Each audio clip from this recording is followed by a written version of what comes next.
So, welcome everybody. We are here for another episode of On the Sofa with Sal. And today we've got one of our most long-serving, experienced foster carers, Charlene. So, Charlene, I'd like to say hello to you. And we have no idea sometimes where these things are going to go, do we? We're just going to plough in and find out as much information as we can to share with you guys and help you potentially on what we hope will be your fostering journey.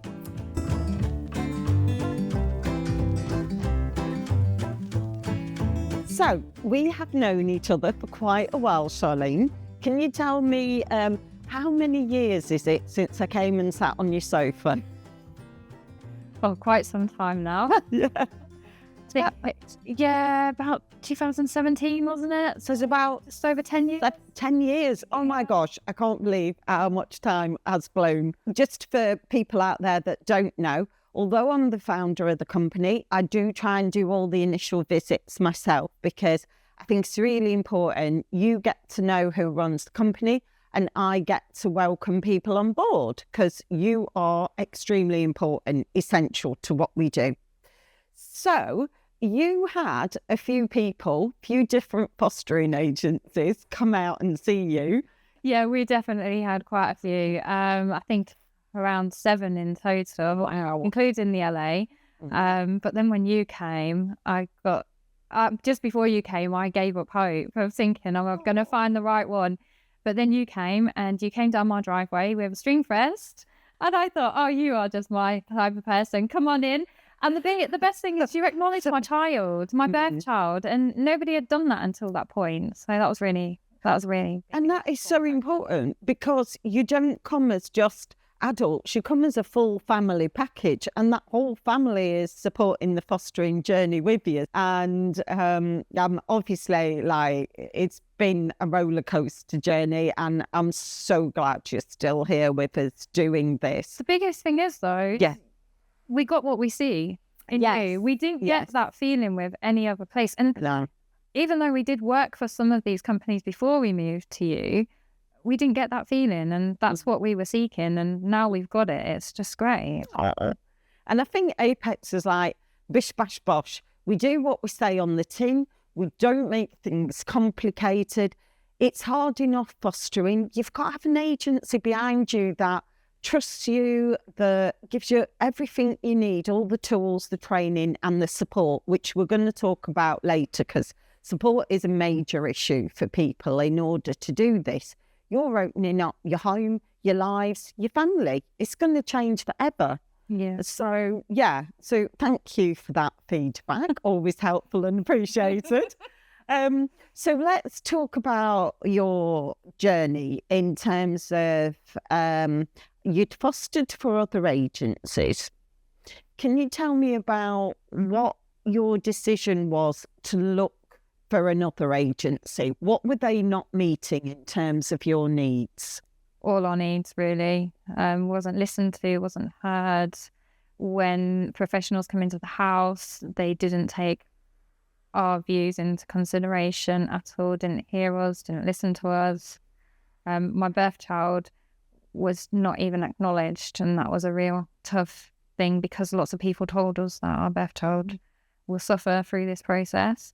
And had we stayed with them, I think he may well have, and we would have definitely gave up fostering. But then once we got with you, it was a different lease of life, and it was fantastic. And you included him, and you made things like, it's a small thing to you, but to him it was a big thing. When it came to vouchers, he now receives the same amount as the children who are in care, which he never used to. It was always a smaller amount, and children notice those kind of things. They do.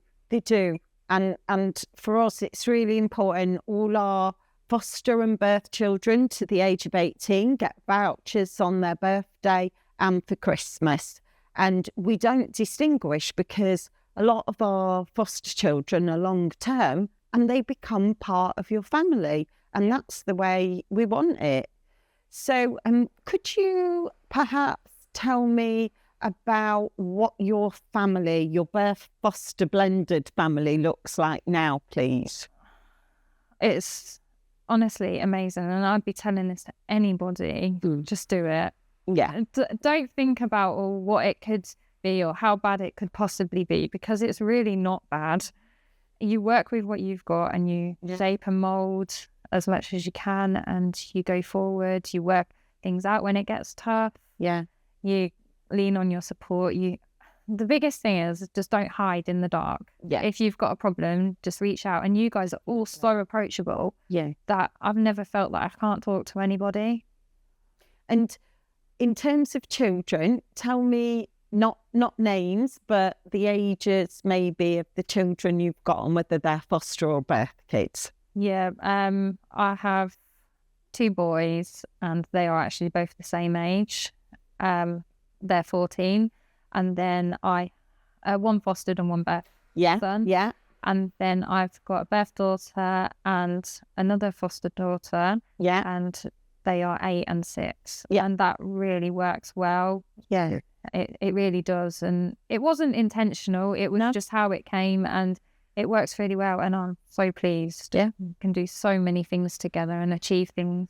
So you've got 4 children that you look after, and it seems to work really, really well. And I know both your boys, because I think your foster son you've had for about 7 years now. Oh, he won't be happy with you. Oh, no, it's sorry. 8 years. Is it 8? Oh no, failed. But it definitely, like, your birth son and your foster son are they're brothers, aren't they? Yeah, they are. You get on so well. They share our relationships. They share like the grandparents of both sides, not just like the foster child sharing the birth child's grandparents. My birth son's actually going to stay with my foster son's grandparents, which is unusual, but it's a really nice way of, like, that is a perfect blended family, really. Yeah, it is. Yeah. It's really lovely. And for us as an agency to see kind of every step along the journey, it's just been lovely. And I know that we share that we each have a child that was born on the same day, which is like, I knew that was going to happen. So exciting. Can you tell me, Charlene, when you first started fostering, how old was your birth son? He was only 4, so he was really a baby himself. But we was at the point where we didn't know if we could have any more children, and I didn't want him to grow up with no one, because he kept asking me for a brother or sister, and I knew I physically couldn't give it at that time for numerous reasons. But I always wanted to foster. Always wanted to foster. I worked in places where I felt like I wasn't making an impact, and we always said, me and my husband, like, if we make a difference to one child, that's enough. Yeah. And now we've made positive differences to many children, so it's been phenomenal. Growing up, recently we had a conversation with my birth son, and I asked him, how do you feel about us fostering over the years, and how has it impacted you? And he said to me that it's actually enriched my life. I've got a sibling that I would never have had. Well, and then he said to me, oh, actually, I've had quite a few siblings now. Yeah. But yeah, he and we still have relationships with many of those children. So, and he's 14 now? He is, yeah. So he's been in a fostering household for 10 years. And the funny thing is, sometimes when I go out and meet potential carers, they will have grown up in fostering households as well. So there seems to be a lot of fear around how birth children will be impacted. Did you have any of that fear, or did anybody try and put fear in your head? People did, but I didn't have fear, because I knew that I'd be able to manage it, purely based on a lot of my experiences in workplaces and life already. I knew that I could manage those fears and behaviours, and it was, at times it was tough. It's not always simple, but we work together as a family and overcome these difficulties, with the support of you guys, really. And we're going to come back to support again in a minute. somebody's sitting there, they've got children, they're maybe 3-4 years old, they're thinking about fostering, but they're, what about the amount? What would you say to them? I would say just go and do it. Yeah. Seriously, especially if your children are young, because they will grow and mold into that lifestyle, and they will know no different, and it will be great for them. My son has flourished with it, and even my birth daughter was born into fostering, so she's never known anything different. So this is her life, and she loves it. Brilliant. Yeah, definitely do it. Thank you. So I want to go back just a little bit, trying to keep all my notes in my head, to it's not always easy fostering. And I know one of the most difficult things for you was the young lad you've got was placed with his brother. And there came a time, would it have been about 4 years ago now? Yeah. When you had to make a decision that was very difficult. Could you just tell us about why that decision became necessary and what happened? I think people have to accept that sometimes when children that have been in difficult situations in early childhood, there comes a time where they can't actually function together with a family. The difficulties are not easily overcome. So it was impacting on the other brother so much that his life was really difficult. He spent a lot of his time in his room, and that is no life for any child. But once we had sort of talked to you guys and made that decision, it was difficult at the time, but we got there. And now the child that did move out does actually say to me, I actually appreciate you doing that, because I couldn't control myself at the time, and it was difficult for him.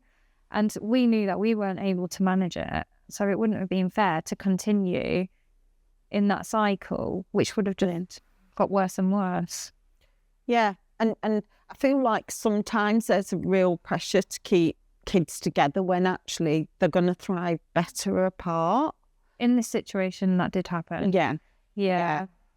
And in terms of like Apex, did you ever feel any pressure from us to like, no, that we weren't listening to what was going on? Because what was going on affected your whole family, everybody in it, didn't it? I think you guys know me quite well. So when I got to that point, there was no questions about whether it was the right decision. I mean, he'd been with me nearly 5 years, so it wasn't an easy decision.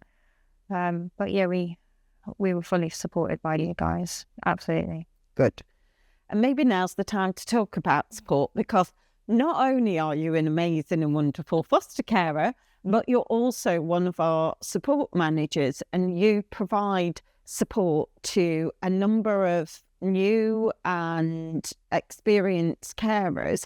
Can you tell us a bit about what your role entails, please? I do provide a lot of support to carers. And I do remember you saying to me once many years ago. What did I say? No, it was good. It was good. And you always said, if we don't look after our carers, they can't look after our children. Yeah. And I think that is so true. And I always offer carers a listening ear, whether it's on the phone, mostly because I'm local to them. We go out for a coffee or for a meal, and I try and fit it around what people can do. I know that some people work, and I don't just target the main carer. I ask everyone, there's 2 carers mostly in most foster and family households. So, sometimes that other carer needs a break as well. Even though that they're not doing the main role, it's still impacting them quite heavily, especially when things are tricky. And that doesn't always have to be bad a situation. It can be an emotional situation, and people sometimes dismiss that. And, that little coffee and that chat, or that pick-me-up every couple of weeks, sometimes weekly while they need it, and then, or as often as they need to, or, it really helps. And even when they think everything is going well, I still offer it. Yeah. Even if they don't feel they need it, because sometimes they actually get quite a lot off their chest, and they say to me, I didn't think I needed to have a chat, but I clearly did. Yeah. And what would you say to somebody who says, but they've got a social worker, why do they need to be able to access an experienced carer as well? This is a very shady area, because a lot of people will say, I tell my social worker everything, but you can't let all your feelings out to a social worker sometimes, because they don't walk in your shoes. Even you guys, as much as you're great, I can share experiences with carers because I've walked in their shoes.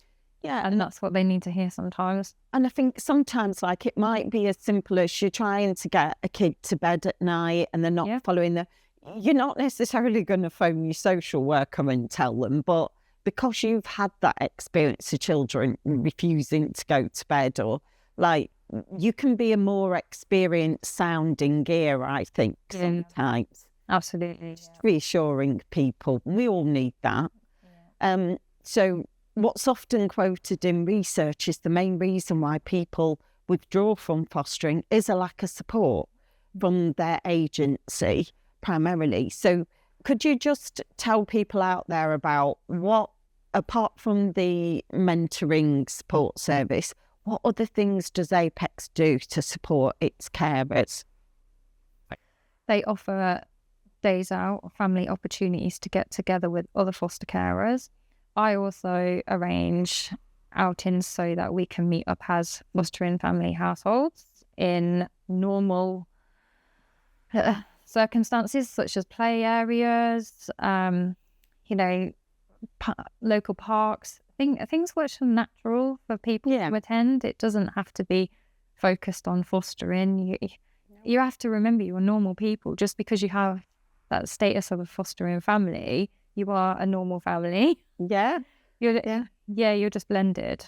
It's a really good, like, if it's a kid's birthday, you'll often have a party and invite all the other carers. And it's nice for the foster kids to meet other foster children as well. We have a great foster carer in my area. Where she is very willing to open her house to all these kind of parties, and everybody gets an invite, and that's really, really key as well. But we would all offer our homes. We'll open them to everyone to come round. Stuff at times. So it's really nice. And I had a brilliant breakfast the month before last. I'm like, oh my goodness, you've got to eat this, this and this. And I'm like, oh, keep going. But that was so cool. And we've had situations where people have like renewed wedding vows and forced me to sing with the foster child. That bit was embarrassing, not the rest of it, just me singing. But it's that type of place where people all throw a party and we'll all get together. And I'm excited for summer. Hopefully we'll have the fete, and then we'll have a big Christmas do. And the carers get to choose the events that they decide and they think are going to work. And young people have an input into that. So I think that's good. And I know you do the mums group and the dads group as well. Any excuse really to get together, eat, do things. It's great fun. But not only that, we accept that, like, not everybody can make it on the same day. So that's why I go out my way to try and see people individually as well. Yeah. And some people just literally cannot get there in the evenings. So, well, there's one particular carer that can not join us on evenings, unfortunately, due to fostering commitments. But so I offer daytime stuff for her. So can you tell me about this one carer in particular that has supported your fostering journey? Yeah, when I first started fostering, I felt very alone. And I never actually knew that she wanted to become a foster carer, even though she was my manager at the time. It wasn't until I put my application in and she was my reference.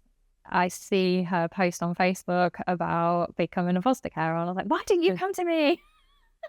So she came straight to me, and I was like, come and join this, please. It's great. And the rest is history, really. But she is the glue to keeping all these people together, as well as me. We work very much alongside each other. Yeah. I have all the ideas and she provides the food and the venues. Yeah. That sounds great. Yeah. Yeah. Good match. She gives great ideas. And I just think it's a warmth, isn't it? Yeah. People want to be feeling like they're able to be part of this community. And I've had foster carers as well that have said to me, I don't need support. I can tell you one in particular, but then I thought I'd offer him support in a different way, in a form of let's go for breakfast. And now he actually engages really well. And and we have a great time. We have a great chat and a catch up. And the best thing about this support, it's not about me going to you guys and telling you guys everything that's going on, because I don't do that. It's about them being able to have a sounding wall.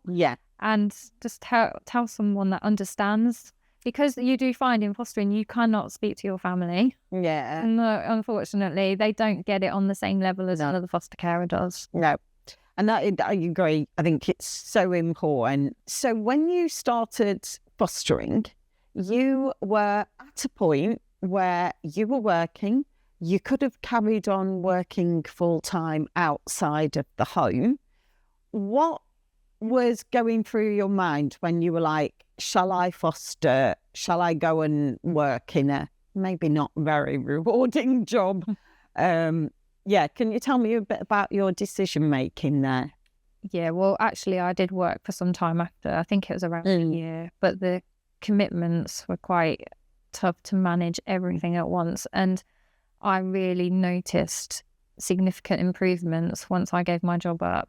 Because I was there for him more and more, and we did have a good 4 years together until things got to the point that we couldn't manage it anymore. So that did impact positively by reducing hours and then eventually giving it up. Fostering now is so flexible. You can start the process whilst you're still working.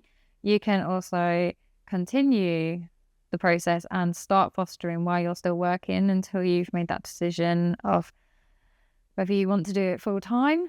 A lot of carers do go on to full time because there's better perspectives there. You get more free time to yourself. You're able to do jobs that you never thought you would be able to have time for.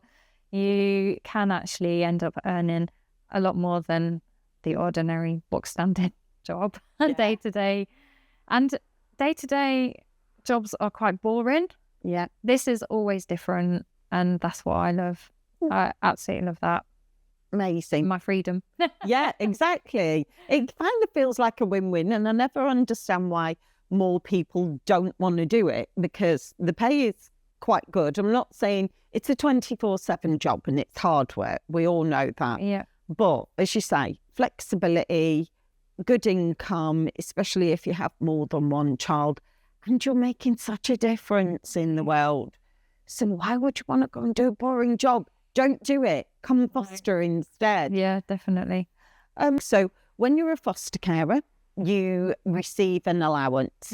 And that covers the costs of looking after the child, contribution towards mortgage, all that sort of thing.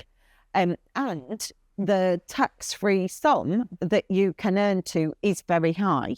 So it's actually, in terms of benefit, it's more than the allowance. So can you just explain how we do that, how often you get paid and how you organise your money a little bit, please? We get paid weekly, which makes things very easy to manage. You're not going long periods without money or income. We found that since fostering, we are able to be a lot more financially stable. We are able to just buy things that we need, to not always have to wait long periods to get the basics.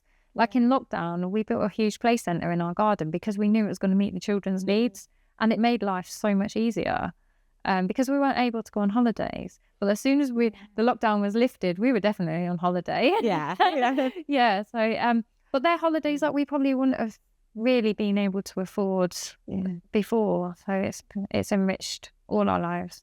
And do we, in case anybody's out there like worried, do we micromanage how you spend that money? No, definitely not. No, you're given your allowance. You spend it on what you see fit. I always say the best foster carers put it in the right places, and they really do. And it shows. It shows in your children are happy, and that's the main thing.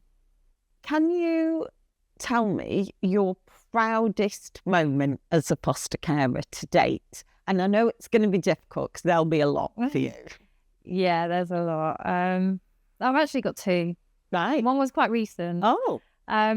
My first one was when we heard that we were getting our boy long term. I absolutely loved that because I was able to offer him a lifelong childhood that would be happy and stable and reassuring to him. And he was so happy. He was beaming. He was running around like so happy. And it was like, yes, I'm going to get to stay with you. So that was a real proud moment. Yeah. But just recently as well, I've taught my little girl to ride a scooter, and most recently a bike, and she's just completed an 8-mile bike ride. Wow. Within a month of learning to ride a bike. That's amazing. She's 8. Yeah. That's so good. Yeah, and especially with her additional needs. I was unsure whether we were going to hit that milestone, but to do it in that short time was amazing. And I think, but once you believe in them, they'll believe in themselves. Yeah. And that's what I kept telling her. I was like, I believe in you. And she did it. Yeah. And that's what I see through, and it makes me so proud through our foster carers, the energy, the belief they have. We've got kids with additional needs who've just passed their cadet, whatever, winning swimming trophies, boxing, whatever it is, because our carers put that effort and energy in. And if you bring it to the table, then they've got the opportunity then to take it by the hands and lead. Definitely. Just a thought that's come into my mind. What would you say to somebody who has birth children and they're worried about having foster children alongside because they think they might have to treat them differently? We went into fostering to never treat any child different, birth or foster, it doesn't matter. Yeah. And I think if you go with that mindset right from day one, it will work. Yeah. Brilliant. They're all children at the end of the day. They are. And actually, all of us need support, love, kindness, people to be interested in us. Yeah. And I know with like all of our carers, there's not one of them that I would not want to have been fostered by when I was a child. And, unfortunately, had some mainly not very good foster carers. And I was a really easy kid, I just was pretty withdrawn and quiet. But when I see, the attention and the kindness and the love that our carers show to people, it just fills my soul with joy, even though I'm crying. No, but that shows the emotion, and I don't want to start myself off. I can see you worried. But yes, please. That's what I noticed in you. Yeah, and I always tell people that the person who runs the agency is care experience themselves. And, that if anybody understands more, it would be you. Yeah, and I think that's why you want Apex to be the best it can be, because we should be delivering to every single child in this country the best level of care, not just it will do. No, and I wish we could provide so many carers, and know that they were going to get the opportunities that ours do, because it really does make a difference. But again, going back to the support, that's why we need to show that level of good support to foster carers so they know what the expectations are. Yeah. No, absolutely. So we're not an agency that will accept it will do. No, we're not. And some people say when I go and see them and they sit on the sofa and they're like, oh, I feel like I couldn't just sit there and take it. If something was missing, or I would have to say, and I'm like, well, that's exactly what we want. We do not want, I call them cup of tea TV carers, people who just sit there and they want the income because they need and are used to the income, but they don't want to do anything. And whilst this is a vocation, it is also a job with requirements. And like, if you can't speak up for a kid that you're looking after, You shouldn't be with us. Don't even approach us. And we are the biggest advocates. Yeah. We continue to advocate and advocate. Yeah. And I get people coming to me and tell me their struggles, and I just keep reminding them, advocate, because that child cannot do this for themselves sometimes. And about like what you were saying at the beginning, even if you have one child and you support that one child, you have made a difference for life on their journey. Well, my eldest child actually has said that I can't imagine a life without you guys now. Yeah. So yeah. It's so lovely. If you are someone sitting on your sofa right now, maybe, or in a job, watching Facebook, maybe, just hit that button and go and contact Apex, because they are the best. I have been through so many agencies, and I can't emphasize how great they are, because just do it. There's nothing holding you back. If you've got a spare room and a big heart, then there's nothing stopping you. Just do it. Even if you're not sure, just pick up the phone. Even if it's a text message to them, just get the answers that you need, and then maybe build up the confidence to call them. But you won't be disappointed, because they're so friendly. So there you have it. Today we've delved a little bit more into some of the issues around birth children and fostering, finances as well, and support. I would like to thank Charlene so much for her time and effort and continued energy that she brings to her role as well. Thank you, Charlene. Yeah, sorry for making me cry. That's all right. It happens.